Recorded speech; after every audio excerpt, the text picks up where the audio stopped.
The heart monitor screamed through the silent hallway of Fairview Memorial Hospital, and nobody moved. Grace Bennett had just clocked out for the night when she heard it. She was already tired, her feet aching from a 12-hour shift, her mind already halfway home to her 6-year-old son waiting with the neighbor. But the sound would not let her walk away. It kept ringing, sharp and desperate, coming from room 214, the room everyone on this floor quietly avoided. She turned back. 2 orderlies stood near the nurses' station, scrolling through their phones as if the alarm belonged to someone else's problem. A young resident glanced toward the room, sighed, and turned the other way, pretending he had somewhere more urgent to be. Grace felt her stomach tighten. She pushed open the door to room 214 and found the old woman named Eleanor gasping, her thin hand clutching at the blanket, her eyes wide with a fear that no one should have to feel alone. Grace did not think. She rushed to the bed, hit the call button, and began speaking in a low, steady voice, the kind of voice she used when her own son woke from a nightmare. "You are okay," she said. "I am right here. Breathe with me." It took almost 4 full minutes before another nurse finally arrived, annoyed at being pulled away from paperwork. By then, Eleanor's breathing had slowed. Her grip on Grace's hand had loosened just slightly, and her wide, frightened eyes had softened into something like gratitude. Nobody thanked Grace. Nobody even seemed to notice what she had done. She was not even supposed to be on this floor anymore. Her shift had ended, and technically this was not her job. But she stayed anyway, pulling a chair beside the bed, because something about the old woman's loneliness felt unbearable to walk away from. Eleanor Whitfield was 83 years old, and according to her chart, she had been admitted 11 days earlier with a failing heart, and no family listed as emergency contact. No visitors had come. No flowers had arrived. No phone had rung asking about her condition. She existed in that hospital the way a forgotten photograph exists in the back of a drawer, still there, still real, but untouched by anyone who once might have cared. Grace had seen many patients pass through Fairview without visitors. It was, sadly, common. People grew old, families grew distant, and hospitals became a kind of final waiting room for those the world had quietly set aside. But there was something different about Eleanor, something in the way her eyes followed the door every time it opened, as if she were still hoping, even now, that someone specific might walk through it. That night, before Grace finally went home, she sat with Eleanor for almost an hour past the end of her shift. She did not ask questions right away. She simply held the old woman's hand and let her breathe. It was Eleanor who spoke first, her voice thin as paper. "You did not have to stay," she whispered. "I wanted to," Grace said. "Nobody wants to anymore," Eleanor said, and looked away toward the window, where the city lights blinked coldly against the dark. Grace felt something crack quietly inside her chest. She thought of her own mother, gone 6 years now, and how she still remembered every small kindness a stranger had shown her in the final days. Kindness, she had learned, was never wasted, even when it seemed like it changed nothing. "I will come see you tomorrow," Grace said, standing to leave. "Try to rest." Eleanor's fingers tightened around hers for just a second. "Why?" she asked. "Why would you do that for someone like me?" Grace smiled gently. "Because someone should," she said. The next day, true to her word, Grace returned during her lunch break, and then again after her shift ended. It became a quiet routine that nobody else noticed. She brought a small blanket from home because the hospital ones were always too thin. She brushed Eleanor's silver hair back from her forehead. She read to her from an old paperback novel left behind in the waiting room, page by page, chapter by chapter, filling the hollow silence of the room with something warm. Slowly, in fragments, Eleanor began to talk about her life. She spoke of a house on a hill many years ago, of a husband who had died young, and of a son she had raised alone after that. A son she described only as strong-willed and stubborn, someone who left home at 18 and never fully returned. She never said his name. She never explained exactly what had happened between them, but every time she mentioned him, her eyes grew distant, heavy with something between longing and shame. "I made mistakes," Eleanor admitted one evening, her voice barely above a whisper. "I was not the mother he needed, and by the time I understood that, he was already gone, living a life I did not recognize." Grace did not press for details. She simply listened, the way she wished someone had listened to her during the hardest years of her own life, back when she was a young single mother juggling 2 jobs with a baby on her hip and no one to call for help. Over the following days, the hospital staff began to notice Grace's visits, though not with kindness. A supervisor pulled her aside and reminded her that she was not paid to sit with patients after her shift ended, that hospital policy discouraged personal attachments, and that Eleanor was, in the cold language of administration, a low-priority case, with no family support and limited insurance coverage. Grace nodded politely, said she understood, and then went back to Eleanor's room the very next evening anyway. It was not about policy to her. It never had been. One night, as Grace helped adjust the pillows behind Eleanor's back, a small object slipped from beneath the blanket and landed softly on the floor. Grace bent to pick it up. It was a locket, old and slightly tarnished, shaped like a small oval with a delicate clasp. She turned it over gently in her palm before opening it. Inside was a faded photograph of a young boy, perhaps 10 years old, standing proudly beside a car that looked far too expensive for an ordinary family. Something about the boy's sharp eyes and confident posture felt oddly familiar, though Grace could not place why. On the back of the photograph, in careful handwriting, were 3 words that would soon change everything. My son, Dante. Grace felt her breath catch, though she did not yet understand why the name unsettled her. She looked up at Eleanor, who had gone very still, watching her with an expression somewhere between fear and quiet resignation, as if a secret long buried had just been gently uncovered. That is enough for tonight, Eleanor said softly, reaching for the locket with trembling fingers. Some doors are better left closed. Grace handed it back without a word, but the name stayed lodged in her mind long after she left the hospital that night. Dante. It was a name she had heard once before, whispered in the kind of hushed, careful tone people used when they spoke about power they did not fully understand, and feared just a little too much to say out loud. She did not know yet how deeply that single name would soon pull her, and everyone around her, into a story far larger than a quiet hospital room. She only knew, walking out into the cold night air, that Eleanor Whitfield was not simply a forgotten old woman fading in a hospital bed. She was someone's mother, and somewhere out there, her son was still alive, living a life built on fear and silence, completely unaware that time was running out for the woman who gave him everything and asked for nothing in return. Grace drove home that night with the locket's image burned into her mind, unable to shake the feeling that she had just stepped into something far bigger than herself. She thought about waking her son to hug him a little tighter, grateful in that moment for every ordinary struggle of her own life, knowing at least that when her time came, someone would be there. She promised herself quietly, in the stillness of her car, that Eleanor would not spend her final days the same way she had spent her final years, alone. Whatever it took, Grace decided, she would find a way to bring that son home, even if she had no idea yet how dangerous that search would become.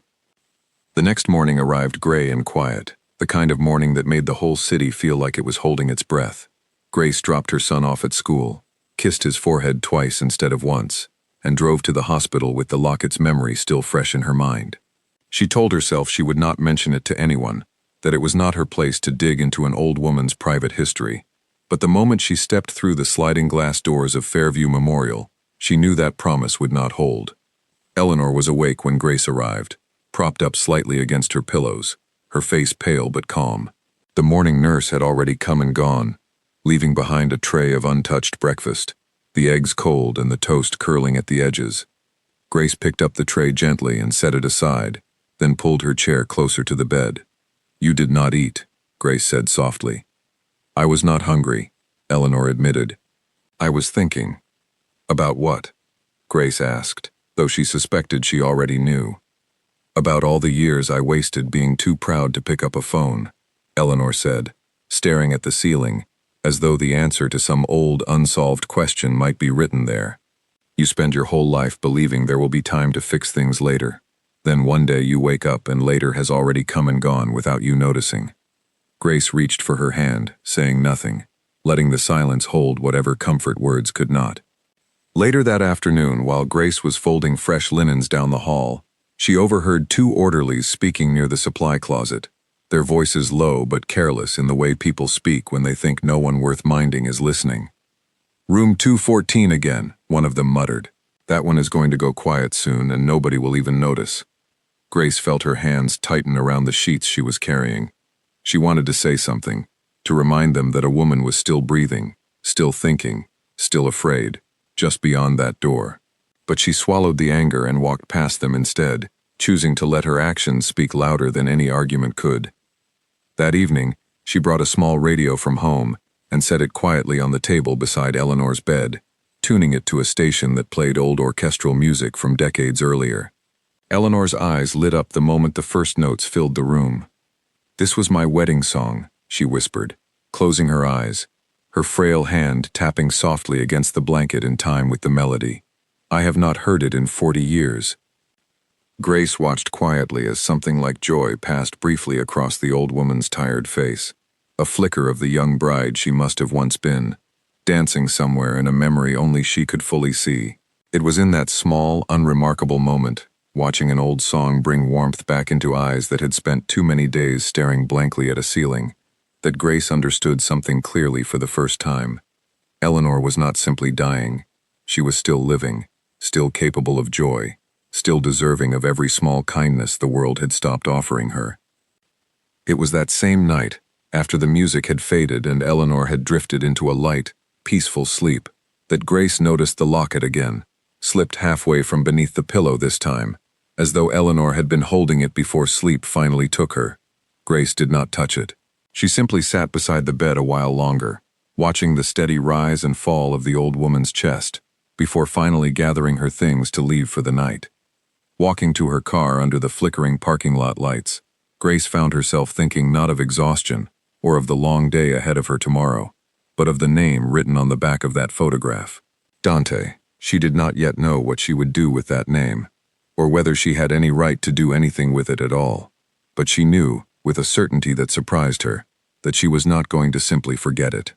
Claire Sutton had transferred to Fairview Memorial 3 weeks earlier, and she still felt like a stranger walking through unfamiliar halls. She was sharp, thorough, and impatient with carelessness, the kind of nurse who read every line of a patient's file twice before her first shift even began. It was during one of these late-night file reviews that she came across the name Eleanor Whitfield, and something about the chart's emptiness caught her attention immediately. No emergency contact, no next of kin listed, no insurance provider beyond a basic government plan, 11 days admitted, and not a single visitor logged at the front desk, except for one name that appeared again and again in the visitor sign-in sheet: Grace Bennett. Claire had noticed Grace before, always moving quickly through the halls, always kind to patients even when exhausted, the kind of person who remembered small details like a patient's favorite tea or a child's name. It did not surprise Claire that Grace was the one showing up for a woman nobody else bothered with. What surprised her was the question that followed: why did nobody else care? She decided to ask around quietly, careful not to draw attention. An older nurse named Patricia, who had worked at Fairview for almost 20 years, gave her a strange look when Claire mentioned Eleanor's name. "You do not want to get involved in that one," Patricia said, lowering her voice as if the walls themselves might be listening. "That woman has history. Old money, older secrets. I heard once, years ago, that her family had connections nobody wanted to cross." "What kind of connections?" Claire asked. Patricia only shook her head and walked away, leaving Claire more curious than before. Curiosity for Claire had always been dangerous. It was the same trait that had once gotten her transferred out of her last hospital, after she pushed too hard to expose neglect in an understaffed ward that hospital administration wanted quietly ignored. She had lost friends over that. She had lost a promotion. But she had also saved 3 patients whose suffering would otherwise have gone unnoticed, and she never once regretted it. That night, after her shift ended, Claire found herself standing outside room 214, watching through the small window in the door as Grace read quietly to Eleanor from a worn paperback novel. There was something almost sacred about the scene: the soft lamplight, the patience in Grace's voice, the peaceful stillness on Eleanor's face. Claire did not interrupt. She simply watched for a long moment, feeling an unexpected tightness in her throat, before finally stepping inside. "I am sorry to intrude," Claire said gently. "I just wanted to check on Mrs. Whitfield." Eleanor's eyes moved toward her, tired but alert. Grace looked up, offering a small, tired smile of recognition. "You are the new nurse," Grace said. "Claire." "Right. That is right," Claire answered, moving to check the monitors beside the bed. She kept her tone light, professional, though her mind was already working through everything Patricia had told her. As she reviewed Eleanor's vital signs, she noticed something tucked beneath the edge of the blanket, the corner of an old photograph peeking out. She said nothing about it, but the sharp-eyed boy in that photograph, the same one Grace had seen the night before, caught her attention immediately. There are faces some people remember without knowing why, faces that seem to carry an unspoken weight of importance. This was one of them. Later that night, unable to let it go, Claire returned to the hospital archive room, a small storage space filled with old paper records that predated the digital system. It took nearly 2 hours of searching before she found an older intake form, one that had been transferred into digital records but still existed in physical form somewhere in the depths of hospital history. It listed, decades earlier, an emergency contact under Eleanor's name, Dante Moretti, son. Claire's stomach turned cold the moment she read it. The name Moretti was not unfamiliar to anyone who paid attention to the city's undercurrents. It was a name spoken carefully in certain circles, tied to businesses that seemed to operate just beyond the reach of ordinary law, to buildings downtown owned through companies with no clear owner listed, to a man whose face rarely appeared in photographs, but whose influence touched almost every corner of the city's underworld of power and money. She had heard whispers about him during her years working in the city, stories about how certain hospital bills mysteriously vanished, how certain business rivals disappeared from public life entirely, how certain neighborhoods thrived under his quiet, unofficial protection, while others crumbled without it. Nobody spoke his name loudly. Nobody wanted his attention. And yet, according to this old record, buried beneath 11 days of quiet neglect, that same feared and distant man was the son of a dying, forgotten woman, lying 2 floors above her right now. Claire sat alone in the archive room for a long while, the old file trembling slightly in her hands, torn between fear and a growing sense of responsibility. She thought about walking away from what she had found, filing it back exactly where it belonged, and pretending she had never seen it. It would be safer. It would be easier. Nobody would blame her for staying out of something so far beyond her role. But then she thought of Eleanor's eyes, the way they lingered on the door every time it opened. She thought of Grace, staying long after her shifts ended, giving comfort to a woman the rest of the world had already written off. If Grace could risk her own comfort for a stranger, Claire told herself, then surely she could risk a little of her own safety for the truth. The next morning, Claire approached Grace privately in the staff break room, waiting until they were alone before speaking. "I need to tell you something, and I need you to stay calm," Claire said quietly. Grace set down her coffee, sensing immediately that this was not an ordinary conversation. "Okay," she said. "What is it?" "I found an old record," Claire explained. "Eleanor has a son. His name is Dante Moretti." Grace's expression shifted slowly from confusion to recognition, and then to something closer to concern. "That name," she said slowly, "I have heard it before. People do not speak that name easily." "That is because he is not an ordinary man," Claire said. "From what I understand, he holds a lot of power in this city, not the kind of power people talk about in daylight." Grace felt a chill settle over her, but beneath the fear, something stronger began to rise, a stubborn determination she recognized from her own hardest years. "If he is her son," she said firmly, "then he deserves to know his mother is dying. Whatever kind of man he has become, he still comes from somewhere. He still had a mother who loved him enough to keep his photograph hidden beneath her hospital blanket for 11 days, waiting, hoping, praying that maybe, somehow, he might still come." Claire studied her for a long moment. "You want to find him," she said. "Not just tell someone. You want to actually find him." "Someone has to," Grace said. "And it seems like it has to be us." Before any of that could happen, Claire had one more obstacle to face. Word of her questions had reached the hospital's administrator, a stern woman named Diane who called Claire into her office the following morning. closing the door firmly behind her. "I hear you have been asking about a patient's private history," Diane said, her tone clipped and businesslike. "That is not part of your responsibilities here, and frankly, it makes this hospital vulnerable if the wrong kind of attention gets drawn toward a patient with connections we would rather not disturb." Claire kept her voice steady, though her pulse quickened. "With respect," she said, "my responsibility is to my patients. Eleanor Whitfield has spent 11 days without a single visitor, without family support, and without anyone advocating for her beyond a single hospital aide doing far more than her job requires. If reaching out to her family draws attention, then perhaps that attention is exactly what has been missing." Diane studied her for a long moment, unreadable, calculating. "You understand the risk you are taking," she said finally. "Not just to your position here, but potentially to yourself." "I understand," Claire said. "But I have seen what happens when people choose silence, because it is safer. I am not willing to make that choice again."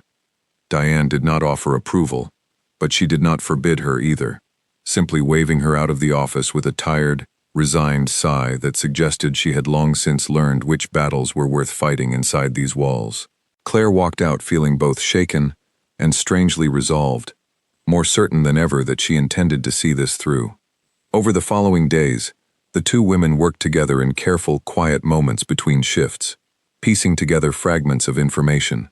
Claire used her hospital access to trace old billing records, discovering that a private account, untraceable through normal channels, had quietly paid off portions of Eleanor's medical debt years earlier without ever being connected publicly to a name. It was subtle, careful, the kind of thing only someone with significant resources and a desire to remain hidden could arrange. Grace, meanwhile, spent her evenings sitting with Eleanor, gently encouraging her to share more about the past, careful never to push too hard, always letting the older woman guide the pace of her own memories. Slowly, more details emerged. A falling out during Dante's early 20s, a pride too strong on both sides to allow reconciliation. A choice Eleanor made, years ago, that she still could not forgive herself for, though she never fully explained what that choice had been. "I wrote him letters," Eleanor confessed one evening, her voice trembling. "Every year on his birthday, for almost 15 years, I never sent a single one. I was afraid he would not read them. I was afraid he would." Grace felt her heart break a little further with every quiet confession. She began to understand that Eleanor's loneliness was not simply the result of the world forgetting her. It was the result of decades of two proud, hurting people refusing to be the first to reach out, until suddenly there was no time left to wait for the other to move first. Meanwhile, Claire discovered through careful inquiry that Dante Moretti operated primarily from a private office in the financial district, a building with tightly controlled access and layers of security that made even casual visitors feel unwelcome before they reached the front door. People who worked near that building spoke of him in careful, measured tones, describing a man who was calm, calculating, and utterly untouchable, someone who solved problems quietly and never seemed to raise his voice, which somehow made him more unsettling than if he had. Everyone Claire spoke to gave the same advice. "Do not go looking for him. If he wants to be found, he will find you first." But Claire could not shake the image of Eleanor's frightened eyes during that midnight emergency, alone in a room nobody else had bothered to check. She thought of every patient she had ever failed to help quickly enough, every time silence had cost someone dearly. She was not willing to let silence cost Eleanor her final chance at peace. That night, after her shift ended, Claire sat in her car outside the hospital, staring at the address she had finally managed to track down through a contact who owed her a favor from years earlier. Her hands trembled slightly on the steering wheel, not from fear of the unknown, but from the weight of what she was about to do. She was about to walk, uninvited, into the private world of one of the most feared men in the city, to deliver a message he had spent decades trying not to hear. "Your mother is dying and she has been waiting for you." Claire took a deep breath, started the car, and drove toward the financial district, unaware that the moment she stepped through those doors, nothing in her life, or in the quiet, forgotten story of Eleanor Whitfield, would ever be the same again. Before she reached the address, Claire pulled over at a small coffee shop, 2 blocks from the towering glass building she had found listed under one of Dante's many company names. She sat in a corner booth, her hands wrapped around a cup she had no intention of drinking, replaying the conversation with Patricia over and over in her mind. Old money, older secrets, connections nobody wanted to cross. She thought about the quiet, understated power she had read about in old newspaper clippings during her earlier search. Stories that never quite named him directly, but always seemed to circle back to companies he controlled, through layers of paperwork designed to keep his name out of the public record. A part of her wanted to turn around, to go home, to forget she had ever opened that old archive file. She was not a private investigator. She was not family. She had no legal obligation to insert herself into a stranger's private history, especially not one tied to a man capable of ending her career, or worse, with nothing more than a single phone call. She thought about her own mother, still living 2 states away, and the promise she had made her years earlier to be careful, to not let her stubborn sense of justice put her in danger the way it once nearly had. But then she thought of Eleanor's trembling hands clutching that locket, of the years of silence stretching between a mother and son who might never get another chance to end that silence if she did nothing. She thought of Grace, risking nothing but her own exhaustion and time, showing up night after night for a woman who was, by every practical measure, a stranger to her. If Grace can give that much without expecting anything in return, Claire told herself, then I can at least deliver the truth. She left a generous tip on the table, gathered her things, and walked the last 2 blocks toward the building on foot, using the short walk to steady her breathing and rehearse, one final time, exactly what she intended to say. Along the way, she passed a small newsstand, its evening editions still stacked neatly beside the register. A headline near the bottom of the front page caught her eye, something about a redevelopment project downtown quietly funded through several shell companies, none of which named an owner, though the article speculated, in careful, hedged language, about a well-known but rarely photographed businessman behind the deal. Claire did not need to read further to guess whose name the reporter was too cautious to print directly. She tucked the thought away and kept walking, arriving at the base of the tower just as the last light of evening began fading behind the surrounding skyline. Steadying herself one final time, she pushed through the revolving doors and stepped into the wide, echoing lobby beyond. The building rose 30 stories above the street, its glass front catching the last orange light of evening, giving it an appearance that seemed almost peaceful from the outside. Claire parked across the street and sat for a long moment, gathering the courage she was not entirely sure she had. She thought of turning back at least 3 times before she finally stepped out of the car and walked toward the entrance. A guard at the front desk stopped her before she had taken 10 steps into the lobby. "Can I help you?" he asked, his tone polite but firm, the kind of politeness that carried a clear warning beneath it. "I need to speak with Mr. Moretti," Claire said, keeping her voice steady despite the nervous flutter in her chest. The guard studied her for a long moment, taking in her hospital badge still clipped to her jacket from her shift. "Do you have an appointment?" he asked. "No," Claire admitted, "but this cannot wait. It is about his mother." Something shifted subtly in the guard's expression, a flicker of surprise quickly hidden behind practiced composure. He asked her to wait, stepped away, and spoke quietly into a small radio device. Claire stood in the marble lobby, feeling smaller with every passing second, surrounded by an atmosphere of quiet, controlled power that seemed to radiate from every polished surface around her. After several long minutes, the guard returned and gestured for her to follow him toward a private elevator. Neither of them spoke as the elevator rose silently toward the top floor. Claire's heart pounded steadily, not from fear of danger exactly, but from the overwhelming weight of what she was about to do. The elevator doors opened onto a quiet, dimly lit floor, far removed from the noise and rush of the city below. A tall woman in a dark suit met her at the entrance, introducing herself simply as an assistant, and led her down a long hallway lined with tasteful, understated art. At the end of the hallway stood a set of heavy wooden doors, slightly open, revealing a spacious office beyond. Dante Moretti stood near a wide window overlooking the city, his back turned, his posture calm and unreadable. He was younger than Claire had expected, perhaps mid-40s, dressed simply in dark clothing that suggested wealth, without announcing it loudly. When he finally turned to face her, his expression was neither warm nor hostile, simply patient, measuring, the look of a man who had learned long ago never to react before understanding exactly what he was dealing with. Before he spoke, two men positioned quietly near the far wall shifted their weight slightly, watching Claire with the careful attentiveness of people trained to notice threats long before they arrived. She felt their eyes on her, though neither moved nor spoke, and she forced herself to keep her attention fixed on Dante rather than the quiet tension surrounding her. "You have 5 minutes," he said quietly, his voice calm and even. "My assistant tells me this is about my mother." Claire steadied herself, refusing to let her nerves show. "Your mother is dying," she said plainly. "She has been in the hospital for 11 days, and in all that time, no one from her family has come to see her." Dante's expression did not change, though something flickered briefly behind his eyes, gone, almost before Claire could register it. "We have not spoken in many years," he said. "That was her choice, long before it became mine." "Maybe it was," Claire replied, refusing to back down. "But whatever happened between you, she is still your mother, and she does not have much time left. I do not know the full story between you, and honestly, it is not my place to judge it. But I could not, in good conscience, let her die without at least giving you the chance to know." Dante studied her carefully, his gaze sharp and calculating, clearly unused to being spoken to so directly within his own office. "Do you understand who you are speaking to?" he asked, his tone still calm, though there was a subtle weight behind the words now.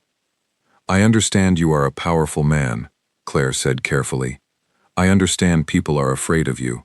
But right now, none of that matters to me. What matters is that a woman is dying alone, and she still keeps your childhood photograph hidden beneath her hospital blanket, even after everything that happened between you." For the first time since Claire had entered the room, something shifted visibly in Dante's expression. His jaw tightened slightly, his eyes narrowing, though not with anger. It looked, instead, like the careful control of a man forcing down an emotion he had spent years refusing to feel. "Why do you care so much about this?" he asked quietly. "You are not family. You barely know her." "Because someone should," Claire answered simply. "Because a single mother, a hospital aide who works longer hours than anyone should have to, has been sitting with your mother every single night, holding her hand, reading to her, simply because it was the right thing to do. If a stranger can care that much, then surely her own son deserves the chance to decide for himself whether he still can." The office fell into a heavy, uncomfortable silence. Dante turned away, looking back out toward the city lights beginning to flicker on below. When he finally spoke again, his voice had lost some of its earlier composure. "She chose someone else over me," he said quietly, almost to himself. "When I needed her most, she chose to protect a man who never deserved her loyalty, and I paid the price for that choice for the rest of my life. I built everything I have from nothing, because she taught me, without meaning to, that no one else would ever protect me but myself." Claire listened carefully, sensing that beneath the calm, controlled exterior of the man in front of her was a wound that had never properly healed, buried beneath decades of power and distance. She did not fully understand the details of what had happened between them, and she knew better than to pretend she did. "I cannot tell you what is right for you to do," Claire said gently. "I am not here to convince you to forgive her, or to explain away whatever pain she may have caused you. I am simply here to tell you the truth. She is dying, and every night, she watches that door, hoping. Whatever you decide, at least you will know you made the choice with full knowledge, rather than looking back one day and wondering what might have happened if someone had told you sooner." Dante remained silent for a long moment, his back still turned toward her, his shoulders tense with the weight of memories Claire could only partially imagine. Finally, without turning around, he spoke again, his voice quieter now, almost fragile beneath its careful control. "What hospital?" he asked. "Fairview Memorial," Claire answered. "Room 214. Another long silence stretched between them before Dante finally turned to face her fully. His expression had shifted, the earlier guarded coldness replaced by something more uncertain, more human. "Why would a stranger risk walking into my office, uninvited, to deliver a message most people would be too afraid to bring me?" he asked, his tone genuinely curious now rather than defensive. "Because I have seen too many people die alone in that hospital, waiting for someone who never came," Claire said honestly. "I did not want her to be one more." Dante studied her for a long moment, something like quiet respect beginning to replace the earlier tension in his gaze.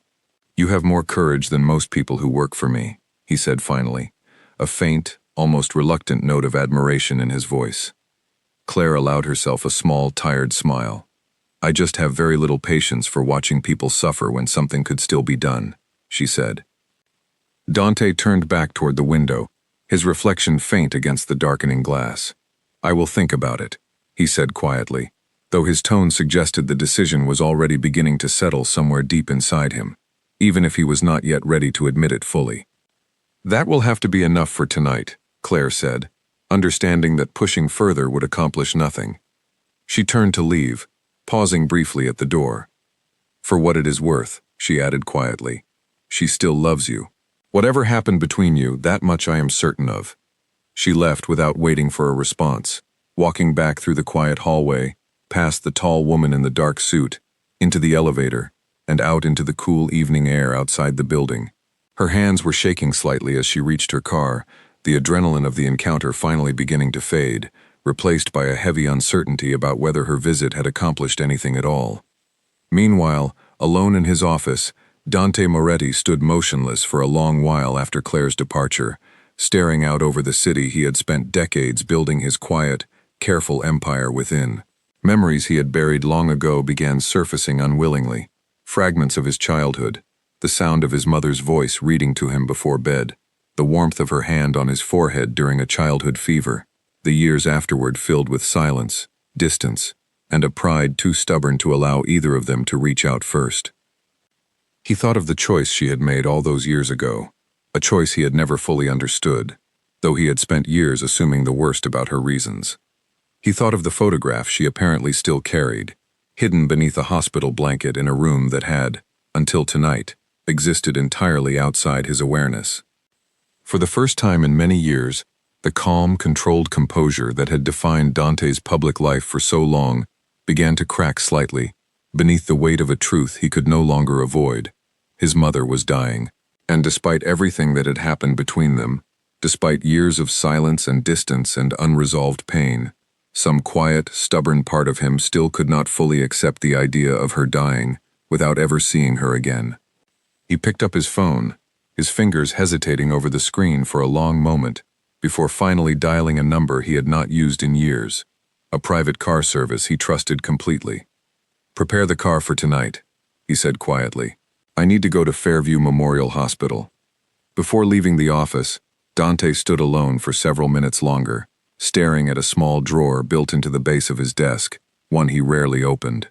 Inside, beneath a stack of old business papers he no longer needed, lay a single faded photograph he had kept hidden for over 2 decades, an image of himself as a boy, standing beside his mother, in front of the modest house where he had spent his early childhood, long before wealth or power had entered his life. He had told himself for years that he kept it only out of habit, a forgotten scrap of the past he had simply never bothered to throw away. Looking at it now, he understood that had never been true. He remembered, suddenly and vividly, the sound of his mother's laughter echoing through the small kitchen of that old house, the smell of bread baking on cold winter mornings, the way she used to hum quietly while braiding ribbons into a neighbor girl's hair on the porch steps. Always kind, always patient, even during the hardest years when there was barely enough money for both food and rent in the same month. He had spent so many years reshaping those memories into something bitter, convincing himself that her silence after sending him away had meant indifference rather than protection. Now, staring at her smiling face in that old photograph, he was no longer certain his anger had ever been rooted in the truth at all. He slipped the photograph into his coat pocket, closed the drawer, and walked out of his office without another word to the assistant waiting quietly by the door. The private elevator carried him down in silence, and by the time he reached the car waiting at the curb, his earlier composure had returned outwardly, though something inside him had shifted permanently, a quiet resolve settling into place that no amount of business or power could any longer distract him from. As the car pulled away from the curb and merged into the evening traffic, Dante found himself staring out the window at the passing city lights, each one blurring past like fragments of a life he had built entirely around forgetting where he came from.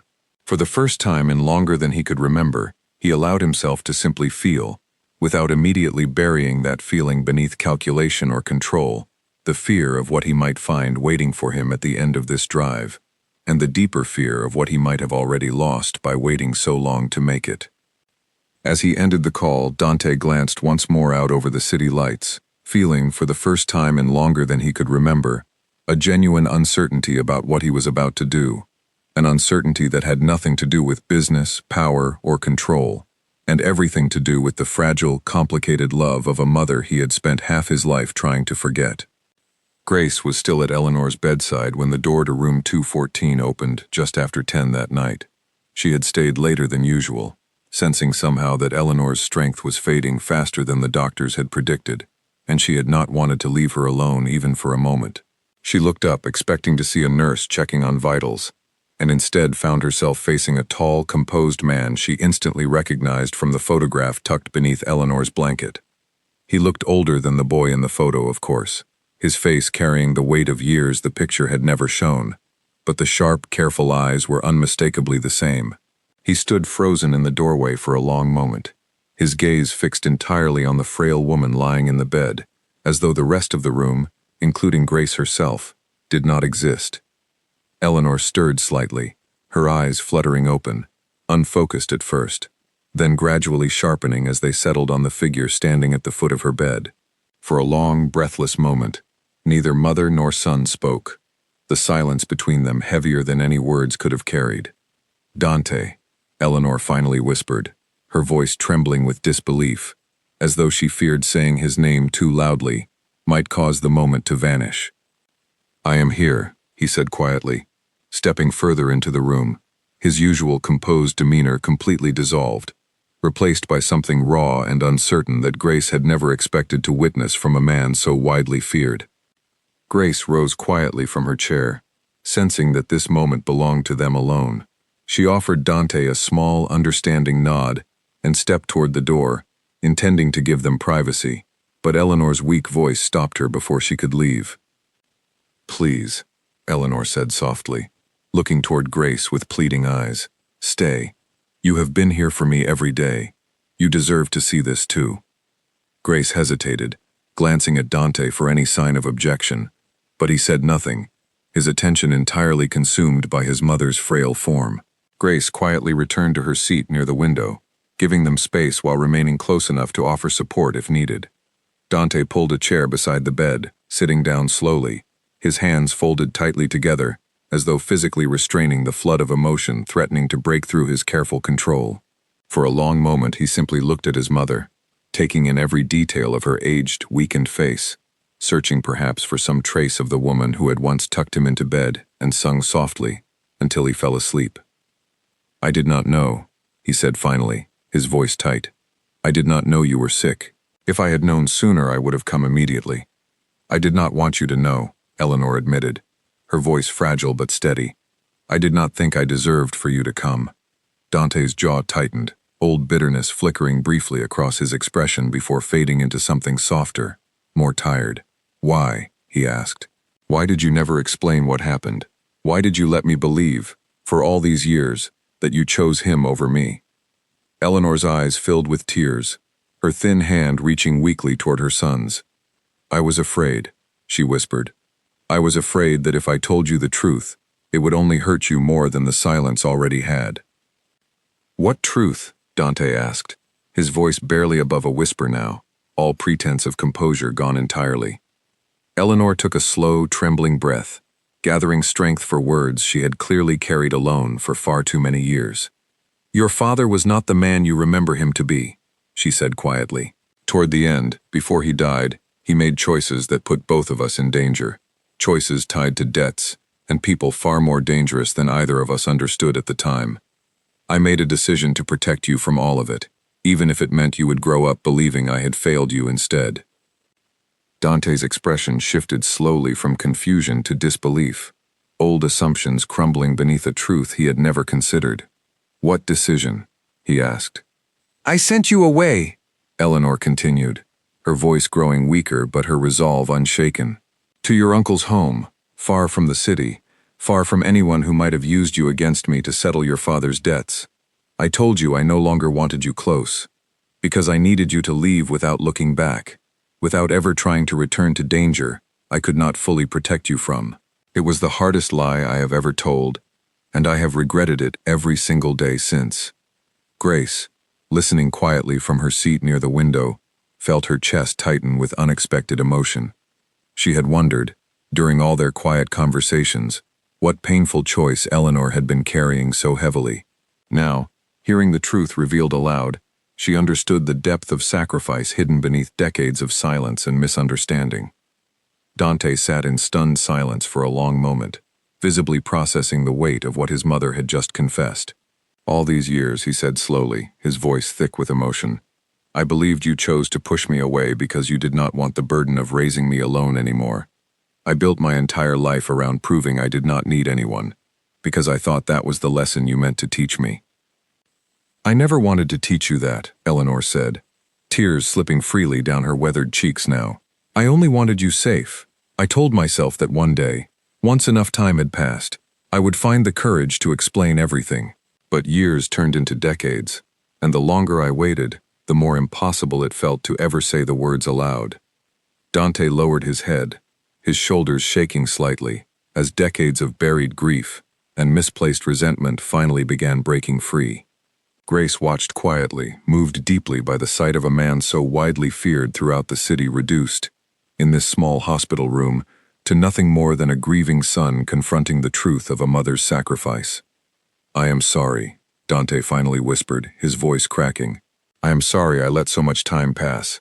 I am sorry I let my pride convince me you did not care, when all along you were only trying to protect me." Eleanor reached weakly for his hand, her fingers trembling against his. "You do not need to apologize," she said softly.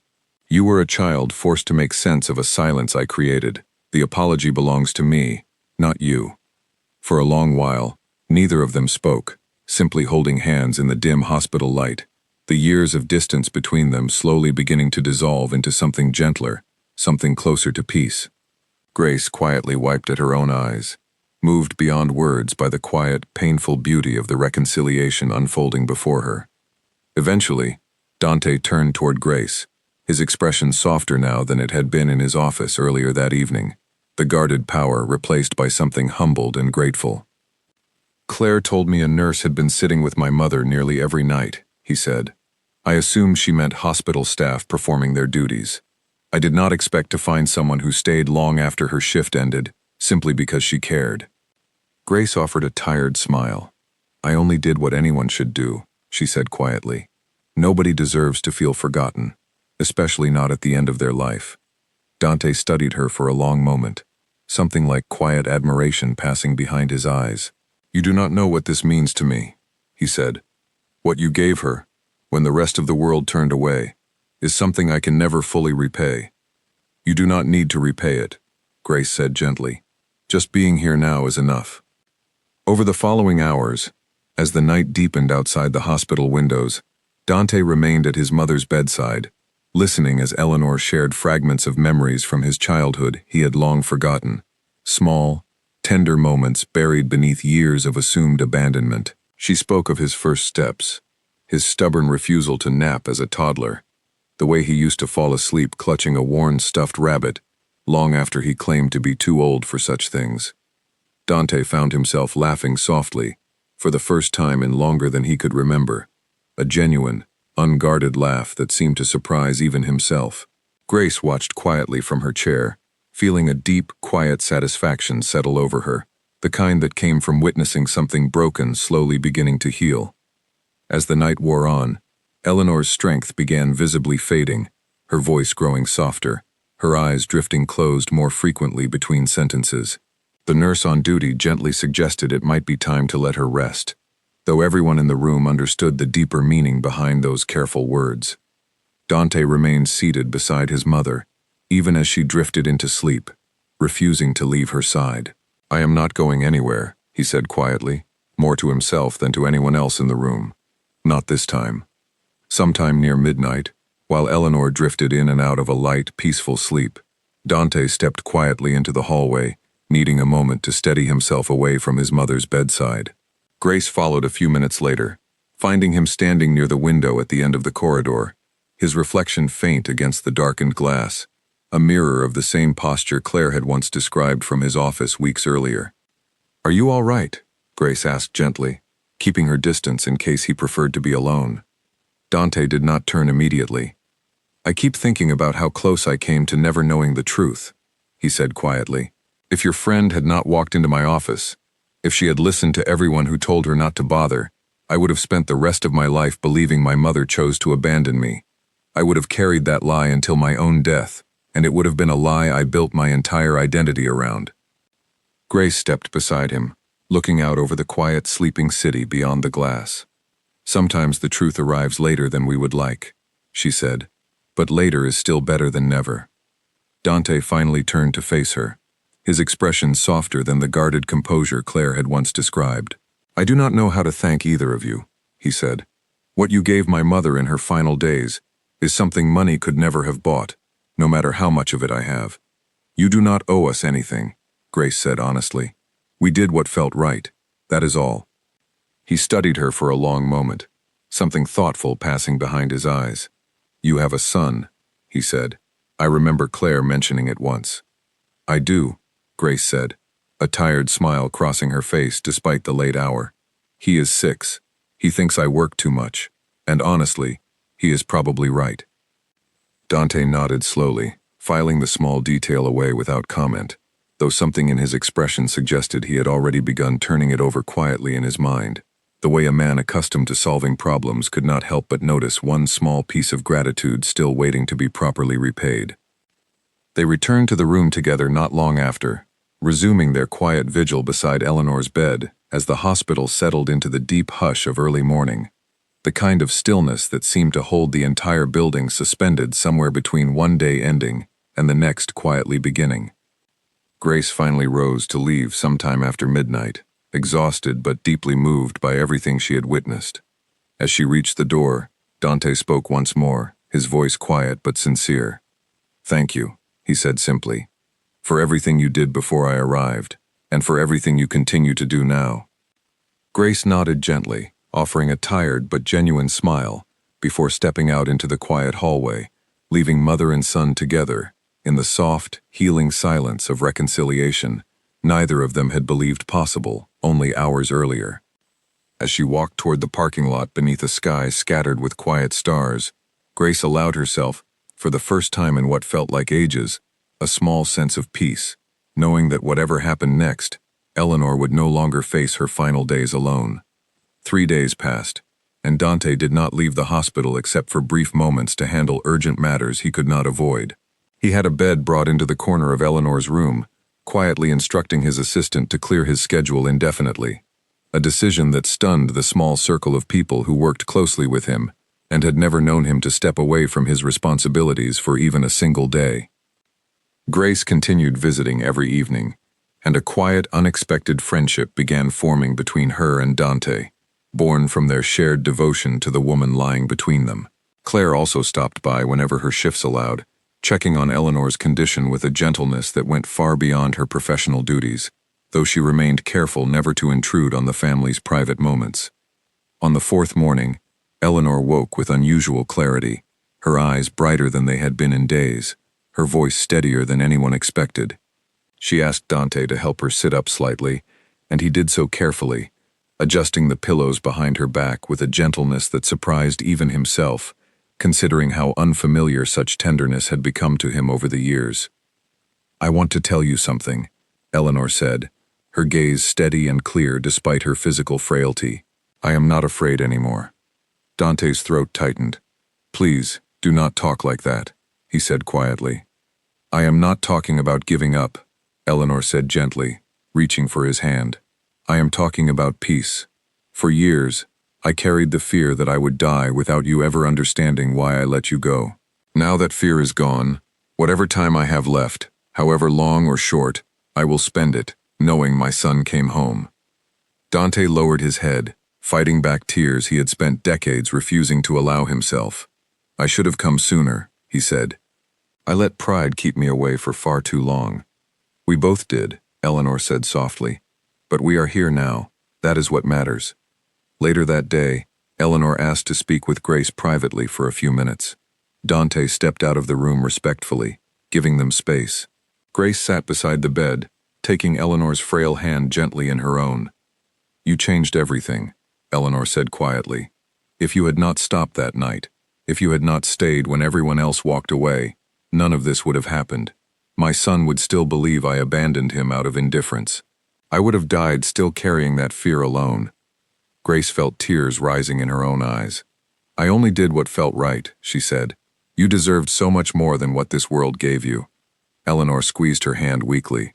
"Promise me something," she said. "Promise me you will keep doing what you did for me, for others who feel forgotten. Not everyone gets the chance I did. Not everyone gets a second chance to make things right before the end." "I promise," Grace said softly, her voice thick with emotion.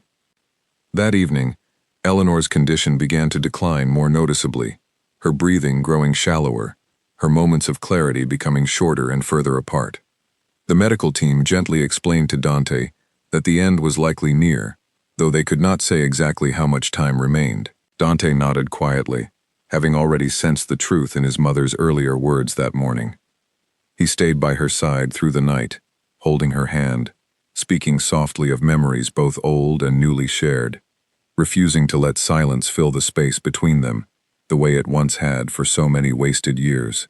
Grace remained nearby as well, quietly present, offering support whenever needed, while Claire checked in periodically, ensuring Eleanor remained as comfortable as possible in her final hours. Just before dawn, Eleanor's breathing slowed gently, her hand still resting inside her son's, a faint, peaceful smile settling across her face as she slipped quietly away, surrounded finally by love instead of silence. Dante sat motionless for a long while afterward, tears falling freely down his face, unashamed for perhaps the first time in his adult life. Grace stood quietly nearby, giving him space to grieve, her own heart heavy with a complicated mixture of sorrow and gratitude. Sorrow for the loss of a woman she had come to care for deeply, and gratitude for having witnessed, in Eleanor's final days, the healing of a wound that had gone unaddressed for far too long. The days following Eleanor's passing were quiet and reflective. Dante arranged a small private service, attended only by those who had truly known and cared for his mother in her final days, rather than the large formal gathering his position might have otherwise demanded. Grace and Claire were both present, standing quietly beside him as Eleanor was laid to rest beneath a large oak tree in a peaceful corner of the city cemetery, a place Eleanor had once mentioned loving during one of her many quiet conversations with Grace. In the weeks that followed, something within Dante began to shift in ways that surprised everyone who knew him. He remained the same sharp, controlled presence in his professional dealings, but a quiet warmth had settled into him that had not been there before, a softness he no longer bothered hiding. He began spending time volunteering at Fairview Memorial, initially just visiting patients who had no family nearby, sitting with them the way Grace had once sat with his mother, offering quiet company to those the world had otherwise forgotten. Eventually, this quiet volunteering grew into something larger. Dante used a significant portion of his resources to establish a private fund dedicated entirely to elderly patients without family support, ensuring they received proper care regardless of their financial situation, and guaranteeing that no patient at Fairview Memorial would ever again spend their final days entirely alone and unnoticed. He hired additional staff specifically trained in companionship care, individuals whose sole responsibility was to sit with patients who had no visitors, to read to them, to hold their hands during frightening moments, exactly as Grace had once done for his mother, without any expectation of recognition or reward. He also made sure Grace and her young son were taken care of, not through charity, but through genuine gratitude and respect. He arranged for Grace to receive proper training and support to become a full-time nurse, covering the costs of her education completely, recognizing in her a natural compassion and strength that deserved far more opportunity than her circumstances had previously allowed.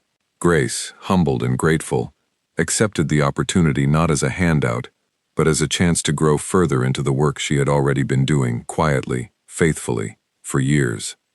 Claire, meanwhile, found herself promoted into a new role within the hospital, one specifically created to oversee the growing companionship care program, ensuring that patients like Eleanor would never again slip through the cracks of an overwhelmed system. She often thought back to that tense, uncertain night she had walked uninvited into Dante's office, amazed at how a single act of quiet courage had ultimately reshaped so many lives for the better.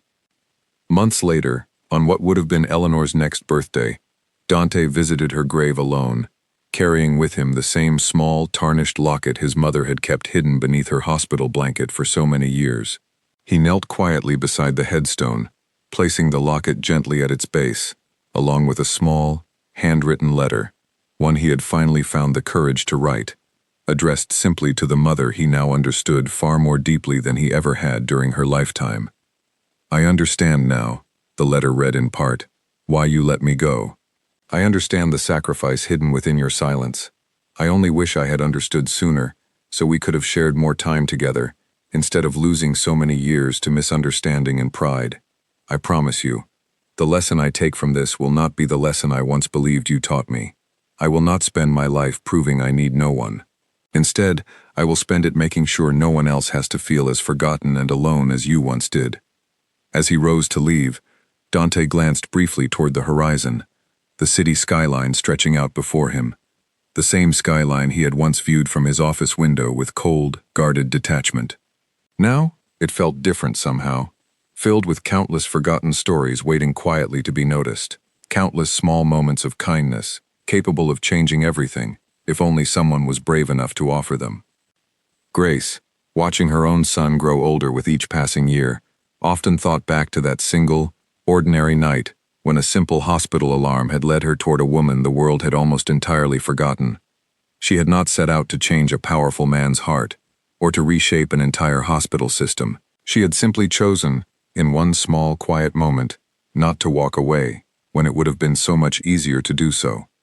And in the end, that single, simple choice, made not out of ambition or expectation of reward, but purely out of compassion, had rippled outward in ways she could never have imagined, touching lives far beyond the walls of one quiet, forgotten hospital room. A year after Eleanor's passing, Fairview Memorial held a small ceremony to officially open a new wing, dedicated entirely to long-term elderly care, funded through the private trust Dante had established in his mother's name.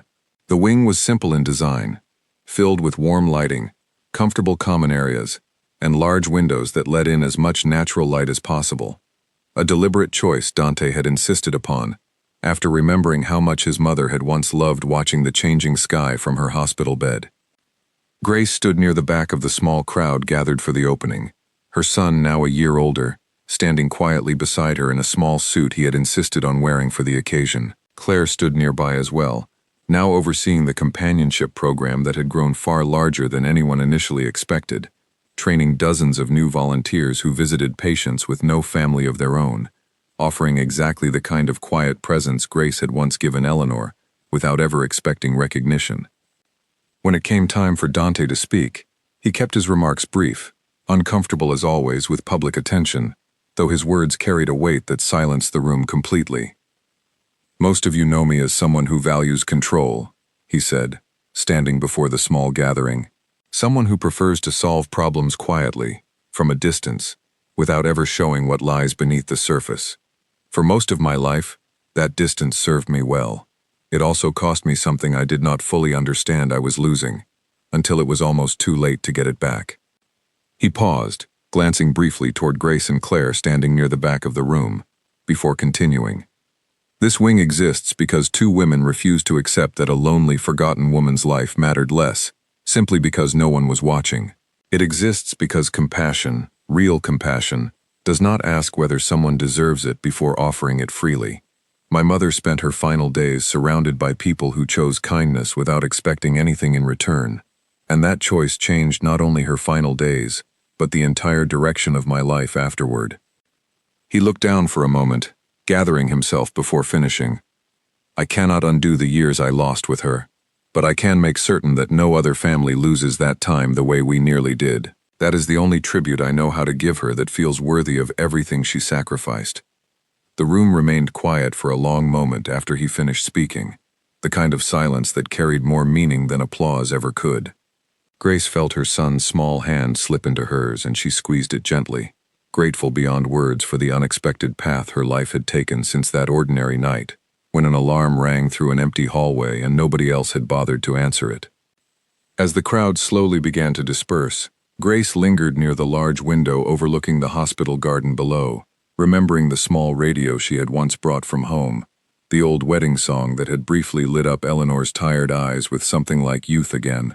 She thought about how such a small, simple gesture, born from nothing more than quiet attentiveness, had eventually led to all of this, an entire wing built to ensure no one else would ever again be left forgotten in a room nobody thought to enter. She did not know, standing there in the soft afternoon light, whose life she might touch next, simply by choosing, once again, not to walk away. But she understood now, with a certainty she had not fully possessed before Eleanor entered her life, that it rarely took more than one person willing to stay a little longer than expected to change everything that came after. Later that evening, after the ceremony had ended and the new wing had settled into its first quiet night of operation, Grace walked her son through the garden path outside the building, pointing out the young trees that had been planted along the walkway, each one dedicated to a patient who had once passed through Fairview Memorial without family nearby to remember them. "Did you know her?" her son asked, looking up at the small plaque bearing Eleanor's name near the garden's entrance. "I did," Grace said softly. "She was one of the kindest people I ever met, even though most people never gave her the chance to show it." "Is that why you always tell me to be nice to people, even when they seem sad or alone?" her son asked. Grace smiled, crouching down to his level. "Exactly why," she said. "You never know what someone is carrying, or how much a little kindness might mean to them, especially when nobody else is offering it." Her son nodded thoughtfully, the way children do when trying to hold on to a lesson they sense is important, even if they do not yet fully understand its weight. They continued walking together as the sun dipped lower behind the hospital, painting the sky in soft shades of orange and gold, the same colors Eleanor had once watched quietly from her hospital window during her final, peaceful days. Grace glanced back once more toward the new wing, its windows glowing warmly against the darkening evening, and felt a quiet certainty settle over her that Eleanor's story, though it had ended, had not truly finished. It had simply changed shape, becoming something larger, something that would continue quietly touching lives, long after everyone who had lived through it firsthand was gone, carried forward in every small act of kindness, offered to someone the world had almost forgotten. Sometimes, the story reminded anyone willing to listen, the smallest acts of kindness carry the power to change not just one life, but countless others, echoing quietly outward long after the moment itself has passed, proving that even in a world too often defined by silence, distance, and fear, genuine compassion still holds the power to heal what once seemed permanently broken.